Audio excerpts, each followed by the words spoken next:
Buenas noches, esto es caso.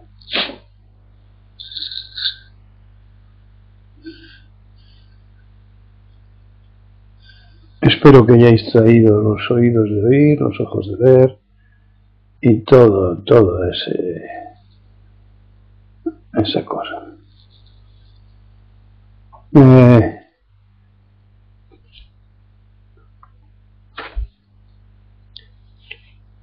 Sobre aquella cuestión de escribir algún email explicando a Soken qué cosas, nombrándolo nada más, sin explicarlo, qué cosas habíais visto que se habían debilitado o incluso desaparecido, pues no ha tenido ningún éxito. Hay 3 que han contestado. Entonces, mientras no haya más, pues no puedo hablar de ello. Hay un televidente que ha dicho nada menos que escrito para dar las gracias. Se titula Asunto agradecimiento. He visitado vuestra página, me ha parecido muy interesante, he leído algo y es por esto que quiero agradeceros vuestra labor en favor del universo. Una reverencia para vosotros. Del universo. No se anda con pequeñeces. Bien.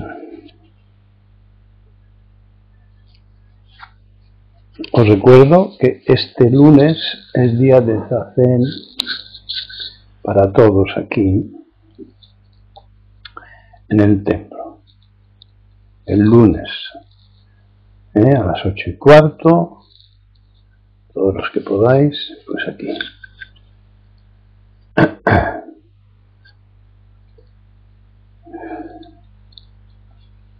Pues comencemos, como siempre, preguntándoos si tenéis alguna cuestión, algún comentario que queréis que trate de ensanchar. Todo se ve bien, se oye bien, todo bien, ¿no?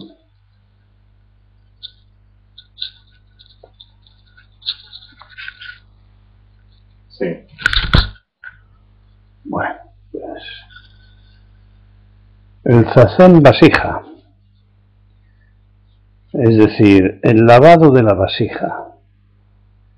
Hay un tiempo de resistencia egótica por costumbre, huir de lo que no nos gusta, una resistencia a realizar los trabajos de la casa, la vasija, el polvo, el suelo, la compra, la comida, la lavadora, como todos sabéis bien los que os ocupáis de eso, porque algunos habéis delegado sin compartir, en fin, sin comentarios, estos comentarios para otra vez.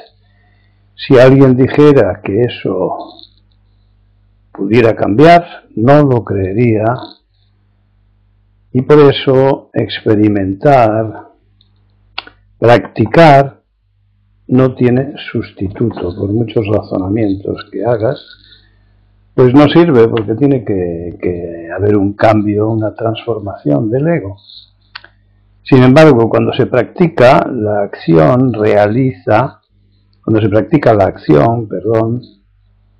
se realiza la acción realización, transforma la mente y hay cambios. Se convierte en acción práctica. Repetimos muchas veces que el Zen es acción, no tanto pensamiento, especulación, reflexión, como acción. ¿Se os ocurre alguna cosa? Desde este punto de vista, pues a todas horas del día podemos estar practicando. Hagamos lo que hagamos, pues estamos practicando. Se trate de lo que se trate, porque la única autenticidad está en el cuerpo y sus sentidos. Todo lo demás, insisto una y otra vez, no tiene significado, son acuerdos, por antiguos que sean, son convenciones para intentar disminuir los conflictos, pero con los siglos o los cientos o los miles de años ha crecido tanto la verborrea que aquellos conflictos que trataba el lenguaje de allanar, pues los ha multiplicado.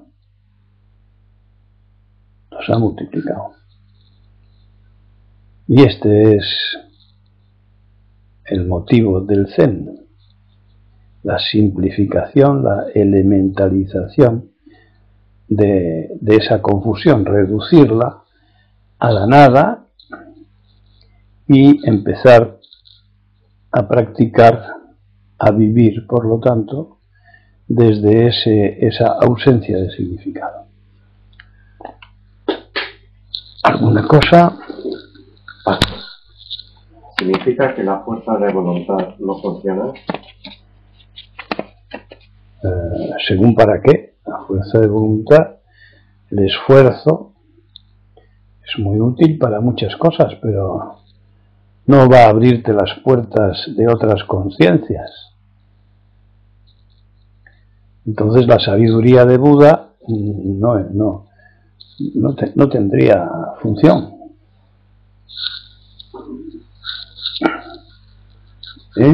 Con la fuerza de voluntad pues se puede lograr una puesta en marcha, un sostenimiento, pero el meollo es la auténtica práctica de las instrucciones.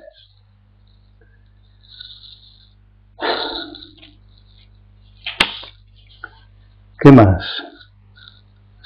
¿Pone qué Paco es? No.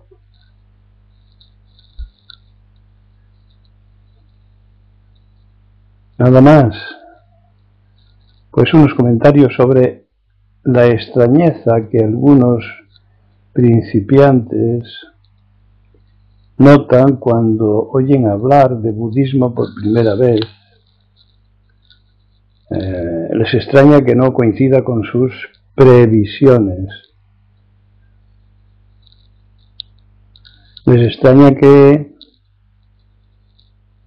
comentemos algo sobre palabras, conducta, neurología, etcétera, en lugar de contar historias sobre budas, rituales o qué sé yo.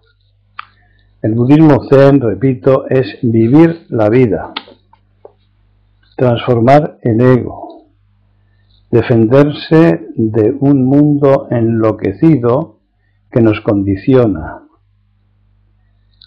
librarse de las pasiones del tener, mandar, dirigir, explotar, conquistar, consumir, invadir, etcétera, etcétera, con los medios del ego, las palabras, las armas, el dinero, el chantaje, las destrucciones, los mercados, los bancos, es decir, todo lo que presiona y nos obliga a una conducta que ni siquiera hemos tenido tiempo de preguntarnos si nos interesa, o nos interesa estar fuera de ella, o por lo menos controlarla. No nos lo hemos podido preguntar porque no lo conocíamos. Entonces hemos sido seducidos por la ignorancia. Recordemos que hay que ayudar a la práctica con la sustitución de significados hasta llegar a su ausencia. Ese es el motivo del que todavía hablemos. ¿Por qué? Porque es la parte que corresponde a la reprogramación. Es la parte progresiva del cultivo de esta tierra de la conciencia, del cultivo. Una cosa es el despertar y otra cosa es cultivar. ¿Alguna pregunta? Sí. Isidro, ¿cómo es posible que la mente, asociación de neuronas, pueda manejar todos nuestros sentimientos, todos nuestros sentidos? Paco. Pues la clave es lo que llamamos percepción. Percibimos no lo que nuestros sentidos reciben directamente, sino que todo lo recibido es interpretado por ese lóbulo frontal, por esa corteza cerebral que es donde está la información. Entonces interpretamos según nuestros intereses. Por eso al pensamiento se le llama en budismo el ladrón de los sentidos. Y en el Zen tratamos de lograr la percepción directa, sin ningún intermediario ni intérprete. Directa. ¿Qué te parece?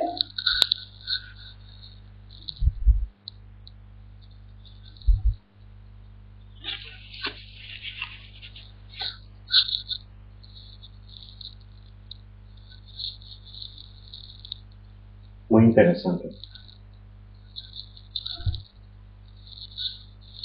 No solo muy interesante para ese pensamiento que interpreta, porque si te lo interpreta ya lo recogió, ya se ha posesionado de ello. Tendría que ser muy útil pasar de lo interesante a lo útil, es decir, al cambio.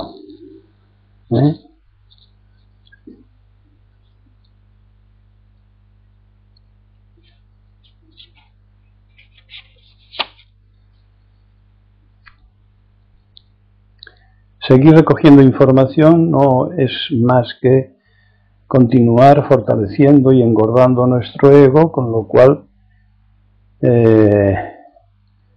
no hay novedades, porque todo se reinterpreta y se vuelve a interpretar, es decir, pasa por esa censura, por ese almacén de subrayado conocimientos, sin ninguna sabiduría.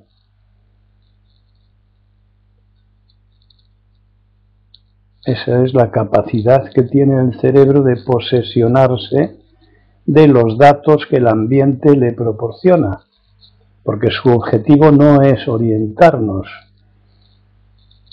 filosóficamente o psicológicamente o espiritualmente, sino enseñarnos dónde hay un posible peligro y en qué direcciones y utilizando qué instrumentos podemos continuar superviviendo como especie, como individuos. Y digo como especie primero porque todos los seres humanos disponen de un ego que hace lo mismo. Es decir, todos los seres humanos son egocéntricos, dependen de las circunstancias aprendidas en su ambiente. Pero todos pretenden ganar, ninguno perder. Todos pretenden satisfacer sus deseos, sus pasiones, no controlarlas.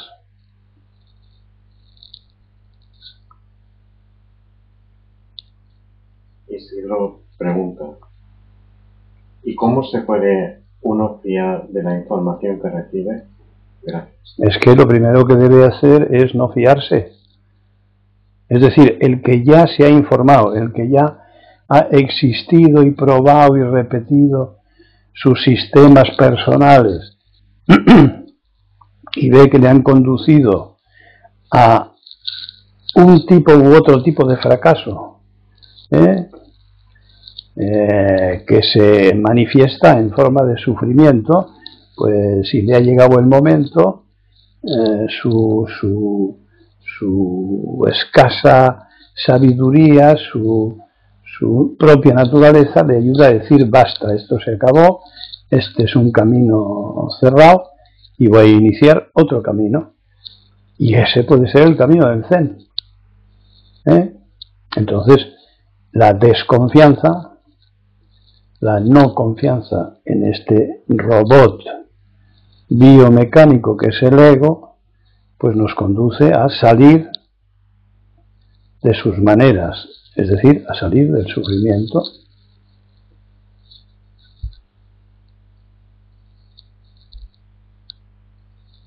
Y a percibir la realidad como tal realidad, no como una película.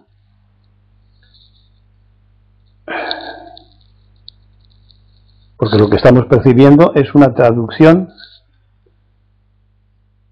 que hace el ego y la mayor parte de los egos del mundo, basada en intereses, en ganar, en objetivos. Y Buda lo que nos enseña es a salirnos de ese camino e iniciar otro, que sin poner en peligro la supervivencia, pues podamos realizar, es decir, que cada práctica, la práctica de cada instrucción sea al mismo tiempo realización. Dicho con palabras modernas, sea vivir. Y eso exige un aprendizaje, un sistema, un orden.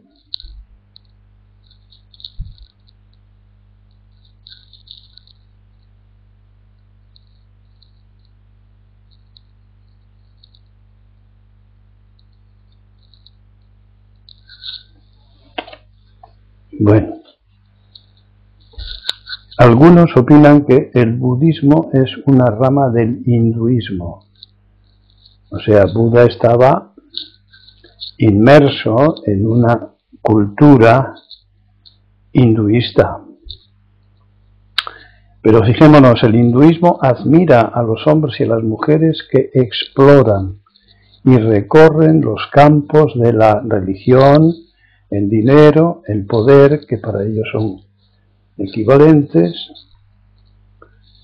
y el sexo, para, una vez recorridos esos caminos, cada individuo pone el final, dice, pues bueno, suficiente. Antiguamente pues eran, en la India, en tiempos de Buda, pues eran los 40 años. A los 40 años los hombres de la casa se marchaban, dejaban al hijo mayor encargado de todo y se marchaban al bosque a aprender cómo morir en paz. Habían estado luchando por la familia, por la política, y ahora tenían la oportunidad de luchar hacia los 40 años, que era un tiempo ya pues casi ancianos, a perseguir el moksha, la liberación. Bueno, pues en cada uno de estos pasos hay multitud, para el hinduismo hay multitud de dioses, de diosas, favorables o desfavorables a cada paso del camino.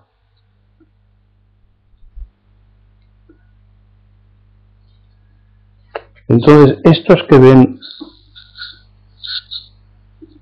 que el budismo es una rama del hinduismo, no están del todo desencaminados, porque nosotros decimos, cuando estás harto de éxito o de fracaso, harto, cuando llegas a un límite de sufrimiento, sufrimiento es estar alejado de lo que deseas, decía Buda, o identificado con lo que temes, pues podemos empezar un camino.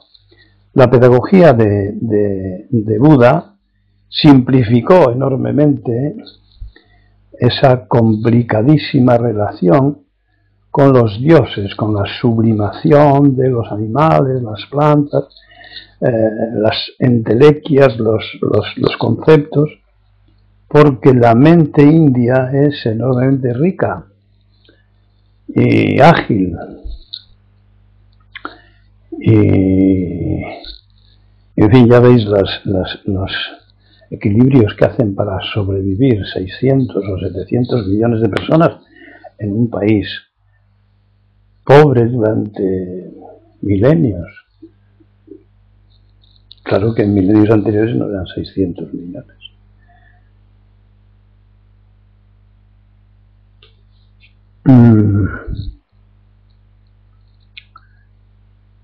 Bueno, pues sus inventos de dioses son lo que llamamos en Occidente un sobrenaturalismo mágico. Es decir, subliman, elevan a las alturas celestes la categoría animal, y son tan constantes y tan creyentes que pueden pasarse mucho tiempo pidiendo a sus dioses ayuda, confiando en sus dioses. Bueno, pues Buda vino a romper con todo esto, con todas estas dependencias, muletas, etcétera, pero esencialmente pues viene a decir lo mismo. Una vez que estemos hartos de haber recorrido los caminos del egocentrismo, pues vamos a por el cambio. Y los sistemas para el cambio pues son muy otros. Buda, en su sabiduría, nos propone medios muy simples, muy sencillos, muy al alcance de todo el mundo. Tal como la concentración en cada gesto, en cada acción.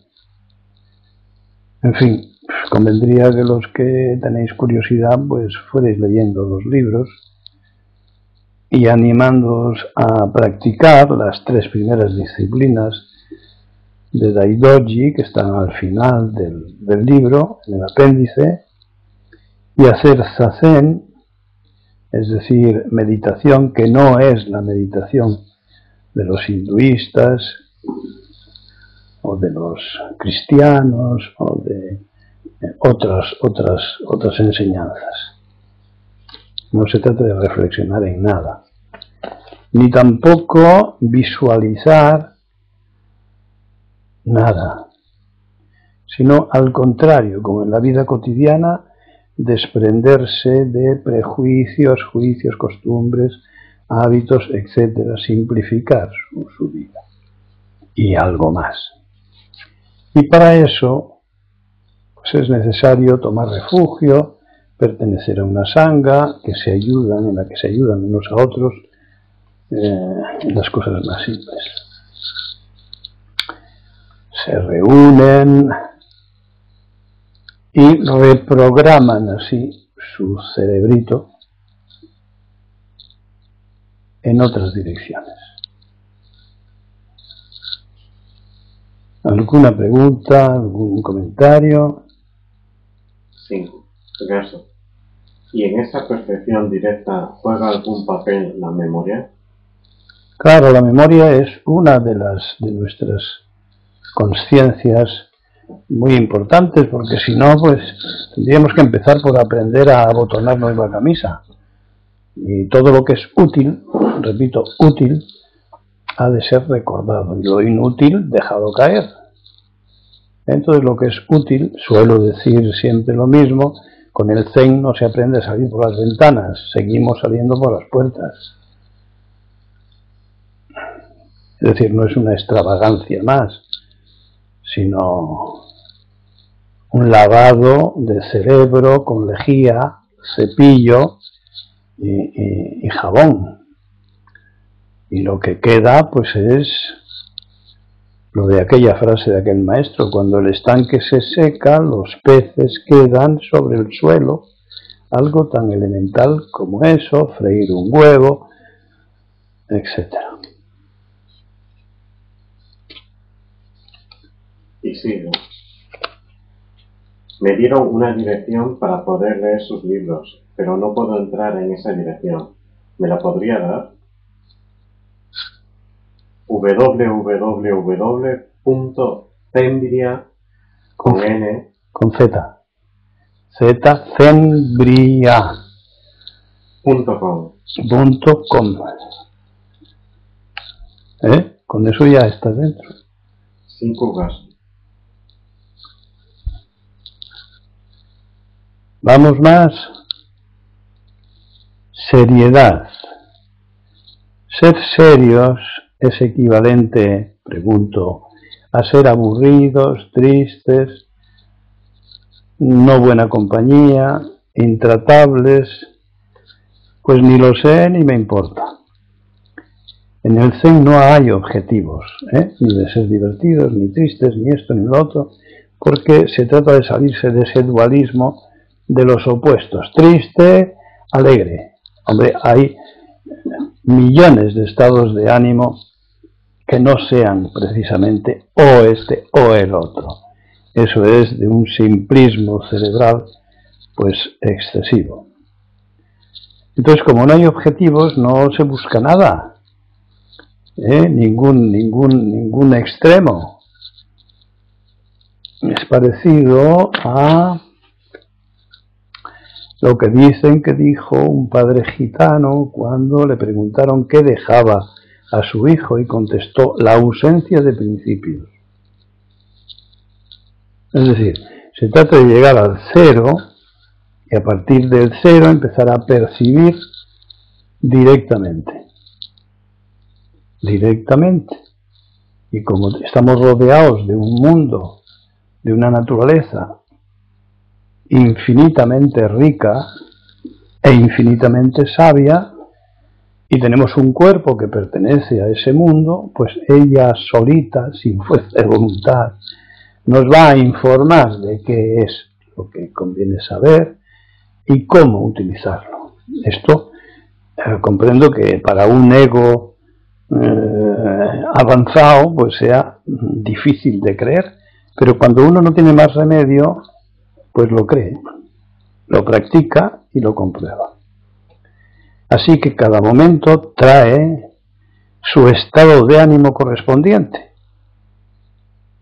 que no tiene nombre, no tiene los nombres del ego, que el ego da a las cosas o a los sentimientos o a las sensaciones, no. ¿Y por qué? Pues porque en su sabiduría, la naturaleza, nuestra naturaleza, es como si dijera: ¿para qué queremos un diccionario? Si al segundo siguiente vamos a vivir otro estado de ánimo distinto y nunca los estados de ánimo van a ser iguales, ¿para qué ponerles un nombre? Pues para cada estado de ánimo harían falta, para las variaciones de estados de ánimo, harían falta millones y millones y millones y millones y millones de palabras. ¿Se entiende?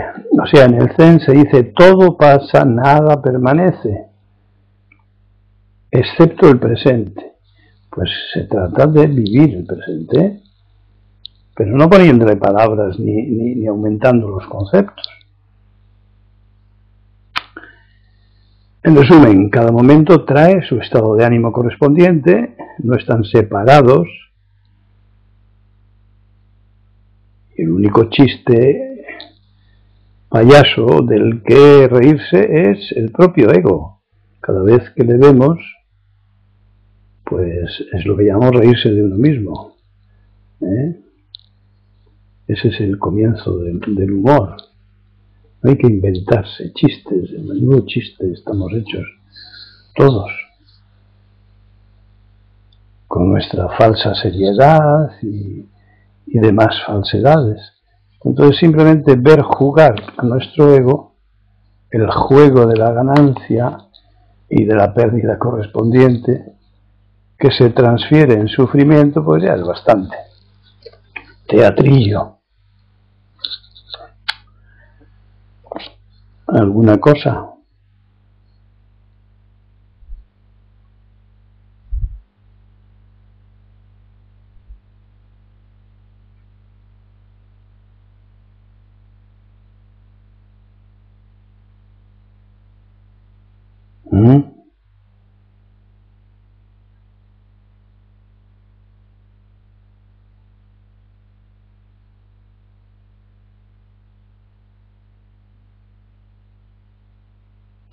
Es decir, cuando uno está harto de sufrir, frustraciones, fracasos, equivocaciones, confusiones, pues suele pensar en suicidarse, en poner fin a esa carrera, ¿verdad?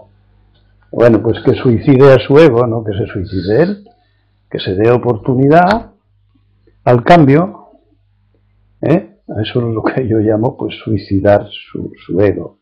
Pero él no, su cuerpo no, su vida no, que aprenda a vivir. Es más práctico. Es decir, cuando algo se acaba, algo empieza. En la naturaleza las cosas funcionan así. No hay finales. Más, pues vamos con un poco de tema sinceridad. A ver, hay que concentrarse un poco para seguir esto, y voy a ir despacio. Alguien pregunta sobre qué es eso de la sinceridad. Entonces, a mí se me ocurre decir que la sinceridad es el neutralizador del tiempo, elimina el tiempo. Si queremos ser sinceros, es decir, identificar y hasta traducir a otros nuestros auténticos pensamientos o sentimientos, estamos trabajando en presente, ya que en el segundo siguiente nuestra percepción auténtica puede ser otra y nuestra sinceridad también, y ser distinta de la anterior. Lo acabo de explicar con otro ejemplo. Así que yo ahora estoy sincero si te digo algo a ti. Soy completamente auténtico y sincero, pero al segundo puede que diga lo contrario, o lo inverso, o lo lateral, y estoy siendo sincero también. Si comprendemos esto, descubrimos otra cara del desapego necesariamente. O sea, ¿cómo vamos a apegarnos al tiempo, a las palabras, a las sinceridades, si pueden cambiar y cambian a cada instante presente? Aquí y ahora es esto, en el siguiente aquí y ahora es otra cosa. ¿Qué son, pues, los compromisos, las promesas, los juramentos, los pactos, los acuerdos? Pues nada. Intenciones sobre el futuro, fijémonos sobre el futuro. ¿Y qué es el futuro? Nadie sabe qué es el futuro.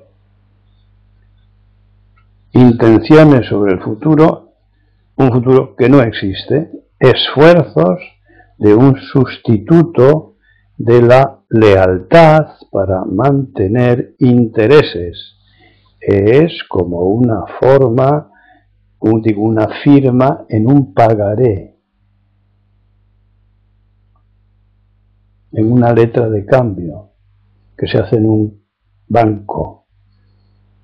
Prometo ante la ley tal cosa y tal otra. Entonces es la ley la que se convierte en mi vigilante y voy a tener que cumplirlo, pero esto no tiene que ver con la sinceridad. Yo estoy hablando de otra cosa.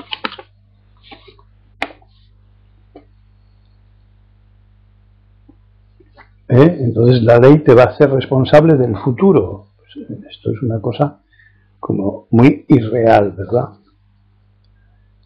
Es retorcido, pero podemos comprenderlo. Ciertas seguridades se logran firmando sobre el futuro y ni siquiera. En fin, todo el mundo creo que hemos cometido errores al respecto que podemos recordar, pero en una versión nueva, una versión de cambio de nuestra mente, pues es probable que podamos librarnos de muchos conflictos o de muchos sufrimientos si no aseguramos nada, ni siquiera a nosotros mismos, sobre el futuro. Fijémonos que esta es una de las enseñanzas de Buda, ¿eh? Todo cambia, todo pasa, nada es permanente. Y alguien podría preguntar, ¿pero se puede vivir así? Hombre, se vive mucho mejor. ¿Y qué es mejor? No te lo puedo explicar. Tienes que experimentarlo tú. Entraríamos en un terreno personal y lo personal a ti no te sirve. De manera que tampoco te voy a hablar de mí, de mi manera de responder a mis preguntas o no hacerme preguntas, o mi manera de vivir. Yo te digo cómo puedes vivir tú. Se ha de suponer que yo trato de vivir de la misma manera. Bonito asunto, ¿no? Pone muchas cosas en su sitio, ¿no? Eso creo yo, al menos. Pues sí. Qué difícil es ser sincero en esta sociedad, con los familiares, amigos. ¿Cómo les dices que nos están engañando y que nos damos cuenta y que nos damos cuenta sin crear un conflicto?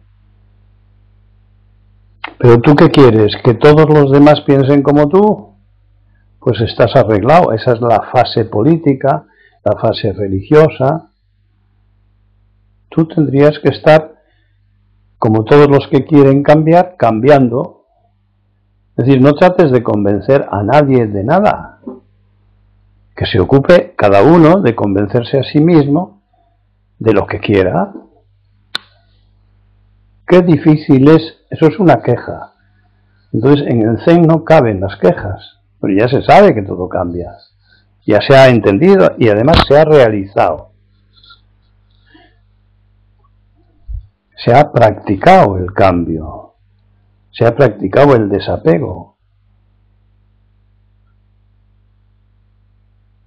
¿Comprendes?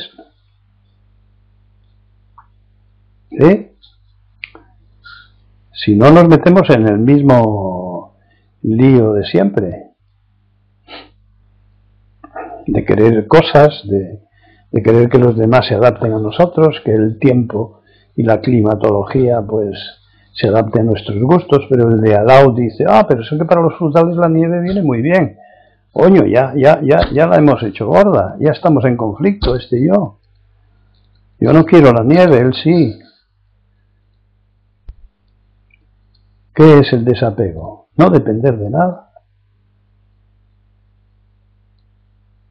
Depender de tus propias obras, de tus propias manos, de un cerebro simplificado, de la sabiduría de tu naturaleza. En fin. A ver, ¿algún comentario más sobre este tema tan importante? Pues sí, gracias.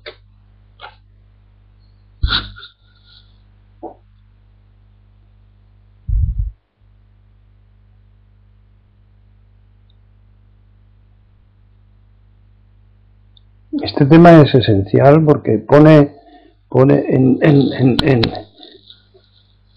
en marcha pues todo el esquema budista.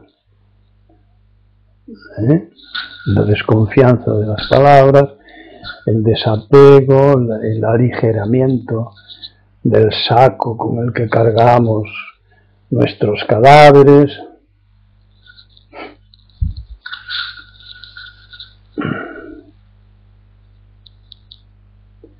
Y señala un camino con ausencia de esas cosas.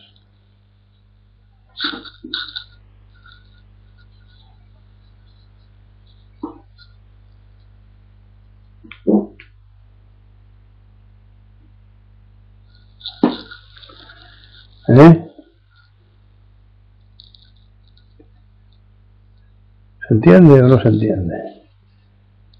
Sirio Gaso, Maku está conmigo.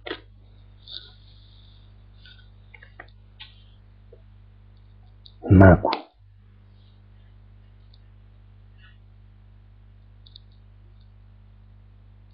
Pues hola, Macu. No. Ah, ya sé. Acabo de caer en la cuenta. Vamos a ver, ¿qué hacer? Digo, no. Ya no me leo ni bien mis propias chuletas. Te llaman por teléfono y te dicen, ¿qué haces?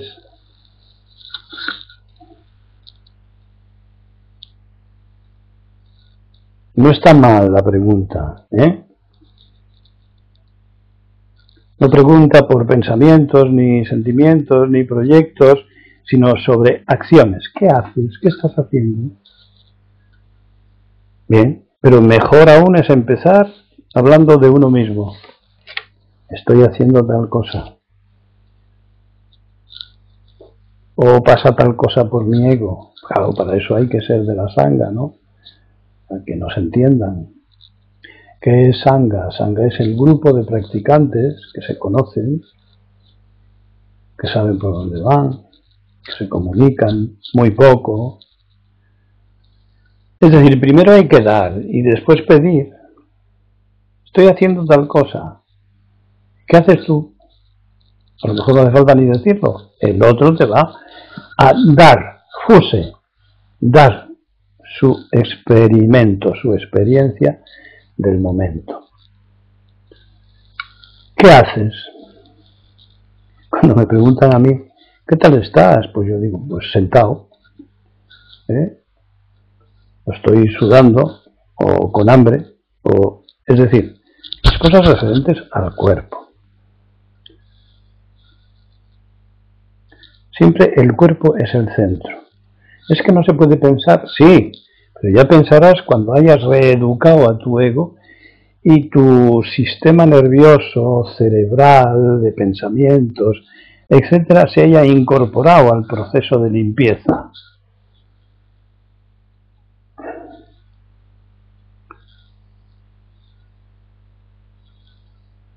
Y todavía mejor es empezar con gaso. Cuando coges el teléfono, dices gaso, muy poca gente lo entiende, pero nadie pregunta, ¿qué ha dicho? Bueno, tú ya lo has dicho. Y el que pregunta, pues como ha preguntado alguien, ¿qué es eso de gaso? Pues ya se lo he explicado. Es el saludo zen.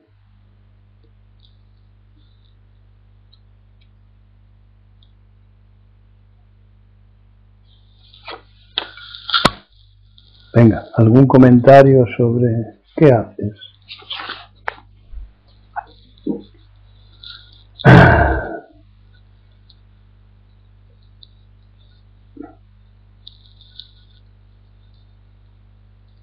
Y por supuesto evitar esas conversaciones telefónicas criminales en las que se cuentan todas las anécdotas, chascarrillos, críticas, juicios de vecindario y todo eso es una falta de seriedad completa.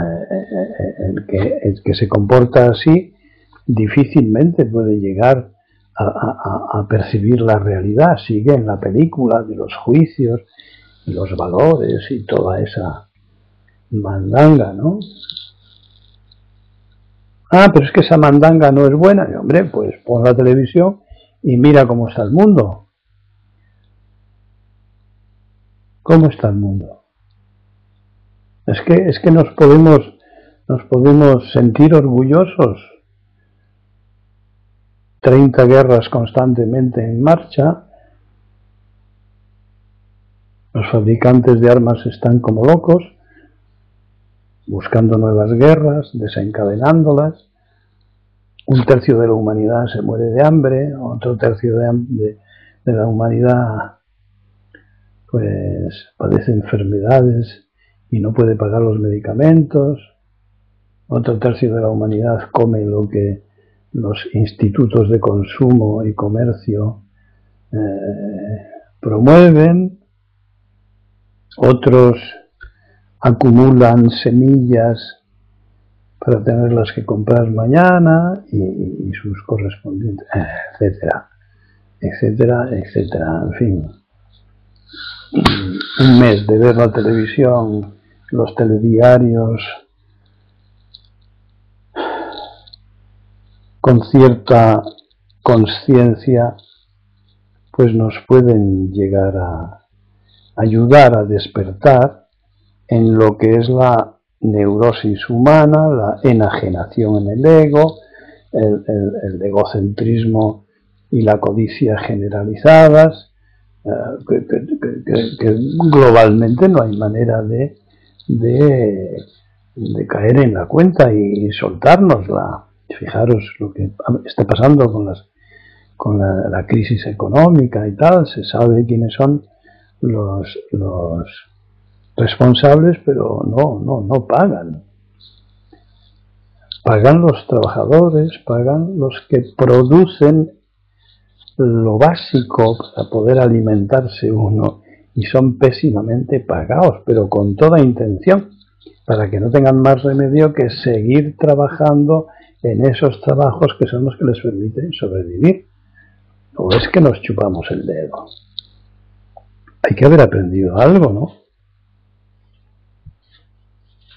Bueno, pues si vemos el mundo, que queremos ser colaboradores de ese mundo, o empezar a vivir por nuestra cuenta.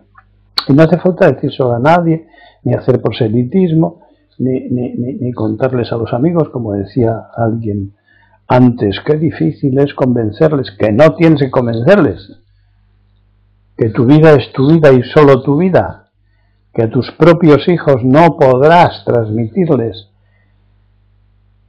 este camino solo porque le sigas tú, que no hay manera, ni el mismísimo Buda que tuvieras delante podría hacer el trabajo que tienes que hacer tú para despertar. Esto funciona así. La sabiduría se protege a sí misma. Es individual, debes hacerlo tú, con tus manos, con tus pies, con tu lengua, con tus huesos, con tu sangre, con tu cuerpo.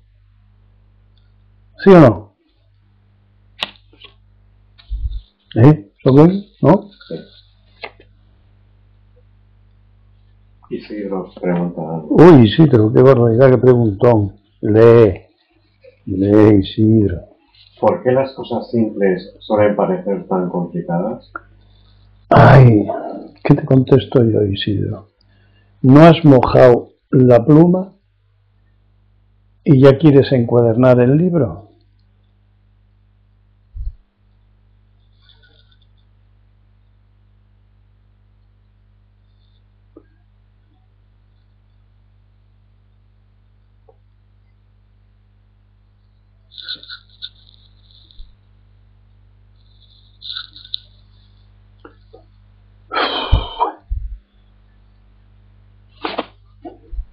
¿Más?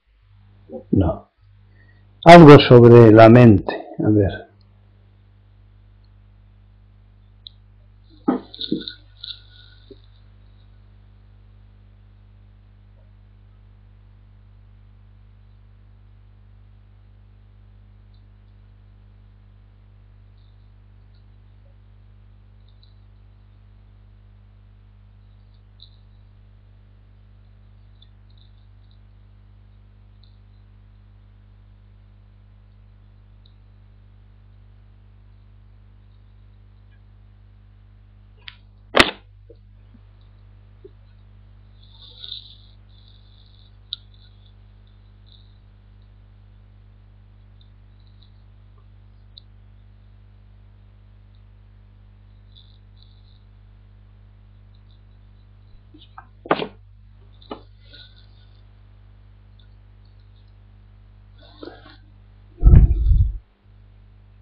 Hace unos días hemos comentado algunas cosas relacionadas con esto que voy a comentar ahora. Hay mucho que aprender sobre la atención a los ritmos naturales y las necesidades básicas, de forma que sean armoniosos, armonizables o armonizados con el cosmos. Mucho que aprender. ¿De qué hablábamos el otro día? Pues de que para entrar en el cosmos hay que realizar ciertas acciones cósmicas. Si no, estamos en la película de dentro y sin embargo fuera con nuestra mente. El pasado día me refería a las necesidades básicas, a las emociones básicas y los medios para satisfacerlas. Y decir emociones es señalar un campo básico, primordial, que no hemos de confundir con los sentimientos. Las emociones no son los sentimientos, las emociones son los instintos. Y, para entendernos, porque podemos poner las palabras que queramos, y los sentimientos son la traducción que hace el ego de las emociones. Es decir, rara vez reconocemos las auténticas emociones instintivas, pero sí somos capaces de ponerles nombre a muchos sentimientos y afectos. Pero estos sentimientos y afectos son aprendidos en el ambiente, en la familia, en la calle, en la cama, en la escuela. Es decir, son convenciones, son acuerdos. Es que todo el mundo lo llama así, pero no tiene por qué serlo. Entonces tenemos mucho que aprender sobre la atención a las emociones básicas, como por ejemplo, para satisfacerlas, claro, para atenderlas. La primera de ellas es la comida, son las cosas de la gran supervivencia. La comida, la ropa, la lucha contra el frío, contra la lluvia, contra el calor, el descanso, la sensualidad, la sexualidad. Aquí hay que establecer diferencias. Una cosa no es la misma que la otra, pueden ir juntas, pueden ir separadas.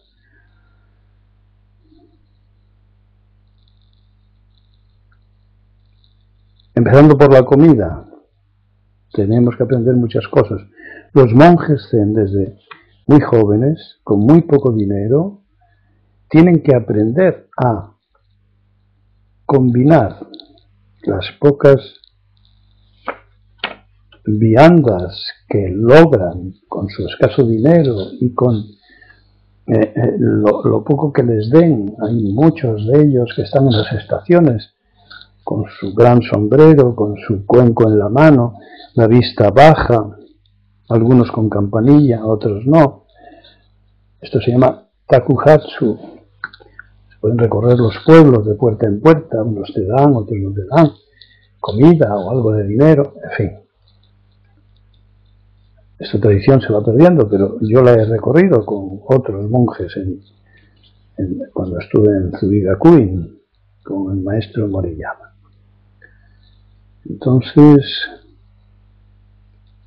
con eso poco que tienen, los monjes tienen que aprender mucho de cocina, ser muy tradicionales y originales, porque es como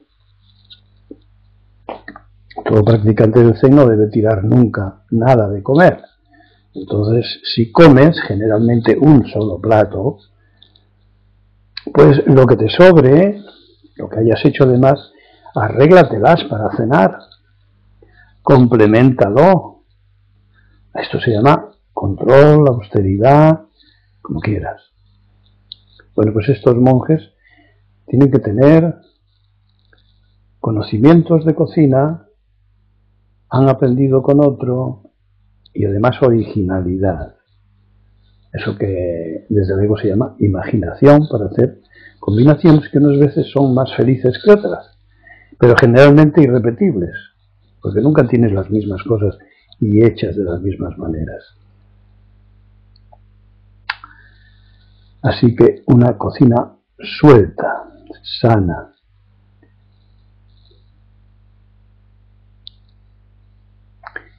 Y nosotros tenemos que aprender a combinar adecuadamente las grasas, las proteínas, los hidratos de carbono, insistiendo en los pescados azules. Los pescados azules son los que tienen la cola escotada, no la tienen plana al final, tienen cola de Milano, que se dice, es decir, un entrante y un saliente, como las sardinas, como los bonitos.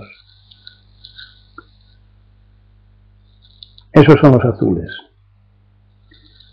Hay que tener unos conocimientos sobre la fibra. ¿Qué tiene fibra? Verduras, frutas, pero muy especialmente las legumbres. En el próximo libro, en la introducción, propongo un cambio en las costumbres de las comidas,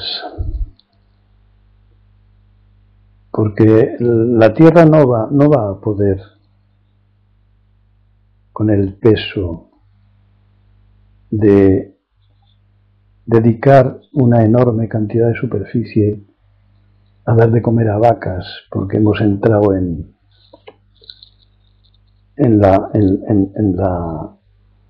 la moda americana de las hamburguesas, comer muy poca carne. Y tal y como van las cosas del pescado, pues poco pescado, porque el pescado está rellenito de antibióticos y cuando los necesitamos no van a funcionar. El 70% del pescado que comemos ya es de piscifactoría, incluso de piscifactorías que están en el mar, en grandes redes, los salmones, hasta los propios productores dicen no pasarse de tomar una vez al mes salmón, pero no nos queremos enterar. Así que las legumbres, en Oriente, entre el arroz y las alubias, se han venido sosteniendo, como nosotros hacemos con el pan, pero tenemos que comer como comían nuestros abuelos y bisabuelos, muchos más lentejas, garbanzos, alubias, etc.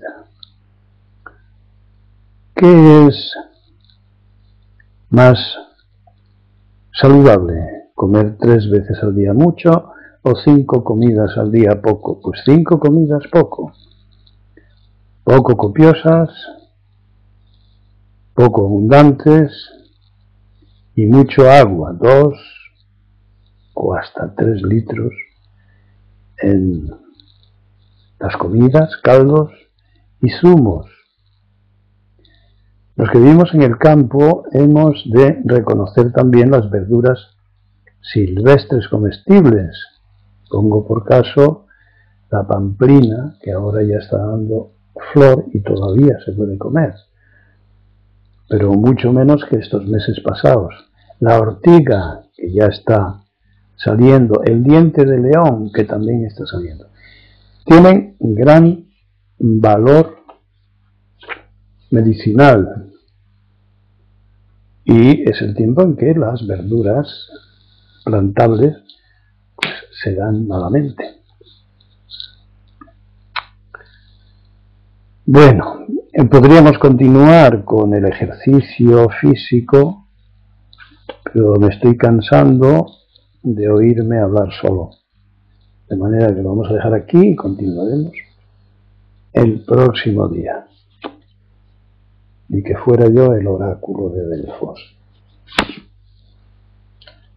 Así que, como os digo tantas veces, el que quiera que esto continúe, que tire de la cuerda, y el que quiera que se detenga, que tire de la cadena. Venga, empezad diciendo lo que queráis. Recordad que el lunes hay Zazen. Venga. Ahora os toca dar. Y a mí recibir.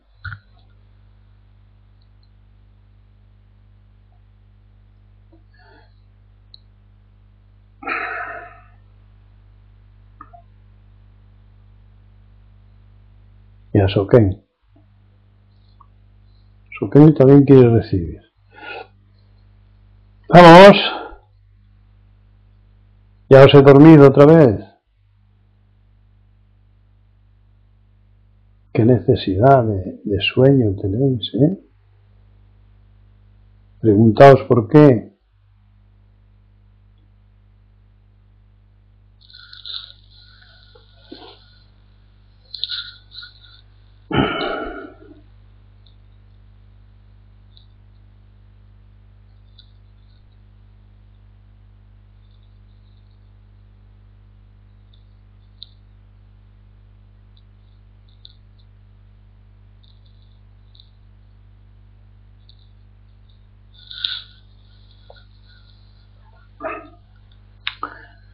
Suso, no sé si Soken te ha mandado ya, ¿le has mandado el email sobre el disco? Sí. ¿Y las direcciones de los que van a tomar refugio? Sí. Pues ya sabes, a mandárselo. ¡Vamos, chicos!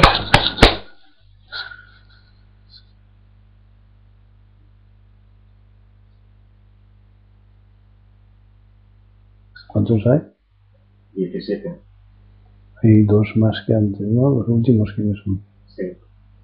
Sosin. Vaya, eso sí. Creí que no venía. ¿Y quién más? Y Sobo. Así ya lo habías dicho.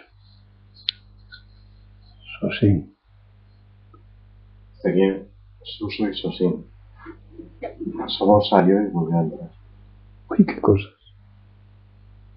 Santos y Ana. ¿Qué? Ana. ¿Que han entrado ahora? No. Ah. Ana. Ana. Venga, Ana. No es que no quiera decir nada, es que no sé qué decir. Muy bien, cuando uno no sabe qué decir, no dice.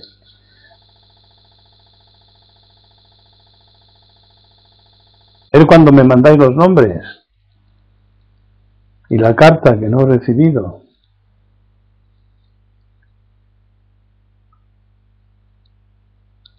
Han cambiado el nombre de la calle y se me están perdiendo pues algunas cartas, entre ellas la vuestra.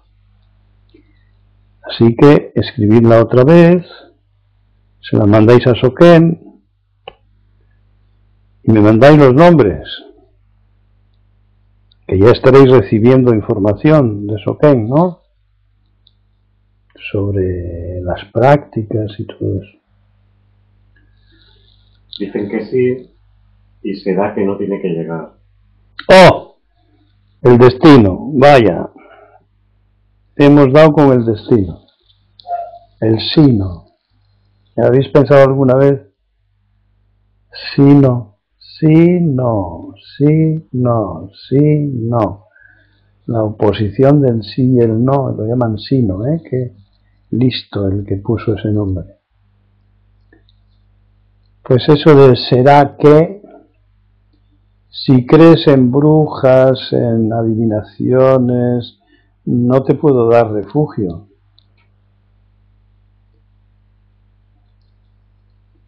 Será que.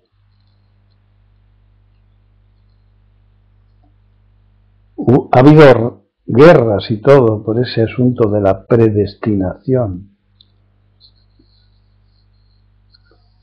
Todo está pensado ya por un ser superior. Hombre, esos tiempos ya pasaron. Ahora los dioses tienen más que hacer.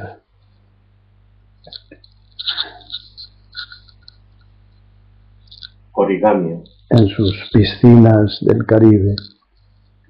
A ver, origami. Conozco personas que consiguen dominarse, ser serios y reírse de sí mismos y no practican. ¿Es posible o se trata de egos disfrazados? Imítales, tú imítales y lo compruebas. Santos y Ana. No, no creo en brujas. Eso fue un chascarrillo de mi ego. Ah, bien, bueno. Menos mal.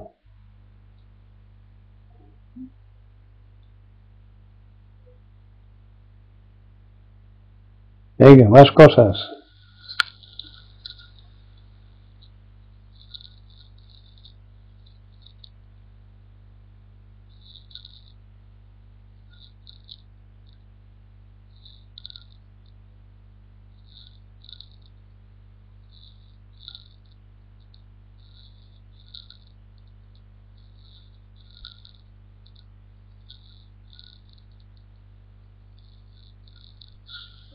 Me parece que origami es lo de los japoneses de hacer animales de papel, ¿verdad? ¿Eh?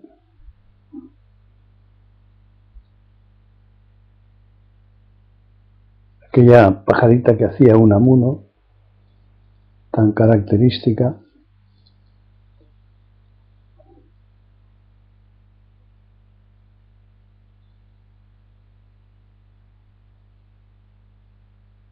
Sí. Cocoterías, como decía él. ¿Cómo? Cocoterías, como decía él.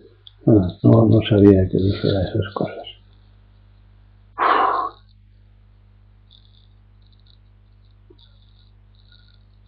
Nada, ¿eh? Todo entendido, todo visto, todo listo para practicarse y en marcha. Bueno, pues si esto es así, nos vemos el lunes este.